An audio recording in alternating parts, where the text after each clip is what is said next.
Again, close calls involving cars speeding past a stopped school bus while kids are either getting on or getting let off. Just a few weeks ago, we showed you this terrifying video showing a motorcycle inches away from hitting a child, right there in Iredell County. Now, sadly, that's not the first time.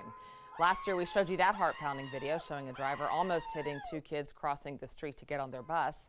That happened in Iredell County. Now, tonight, a terrified mother is calling WBTV for help, worried about cars speeding by her daughter's school bus every day as she tries to board. WBTV's Jason Puckett's on your side tonight, pushing for answers, all new at 11. Just totally being scared. Her anxiety was at an all-time high. Every morning, Kim Crittle and her daughter Loree Horton show up at the busy corner of Harrisburg Road in Timbertop Lane to wait for the bus. And every day, Kim is feeling fear, it's panic, it's anxiety. I mean, it's everything that a parent should not have to worry about as it relates to their kid simply exiting and entering a school bus. Each day, Loree's bus comes to a stop, lights flashing, stop sign out, but cars keep speeding by.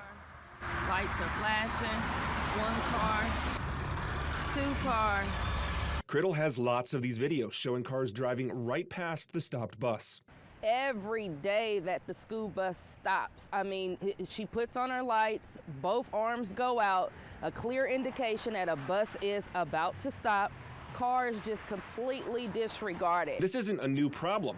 Crittle first reached out to the school back in September. I thought we would have a resolution by now, but as you see, we're still using the same bus stop. So we reached out to the school, a charter school called the American Leadership Academy. This is Jason Puckett with WBTV. I had called earlier. Their response? No comment. A few hours later, their marketing director sent this email, in part, quote, "Safety and well-being of all students is a top priority at ALA Charlotte. There have been no incidents in connection with this bus stop." Later, calling the current stop a, quote, "safe and controlled environment." Now, we sent a number of follow-up questions, including what sort of incident would need to happen for a move to be considered.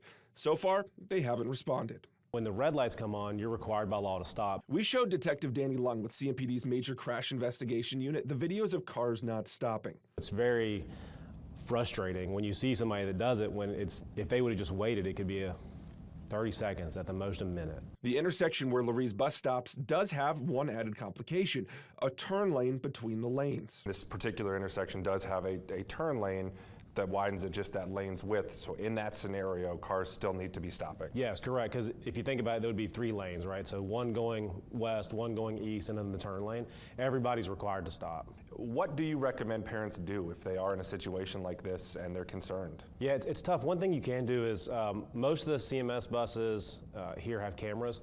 So if you do see a car, unfortunately it's a reactive access, but if you see a car, call 911, tell us, hey, there's a black or red or whatever color the car is, hey, this car just ran a stop sign. The other thing too we do recommend is if you're a parent and you're with your child, yes, I know these mornings are really cold out, but when they're getting ready to board the bus, stand out there with them. Help them check the road left and right. Crittle does take precautions every morning, standing with Loree and teaching her to be safe. She says ultimately her goal is that the school will see the danger and change the stop. Something to help us as, citizens and pedestrians out here because it's just not safe. Jason Puckett, WBTV News, on your side.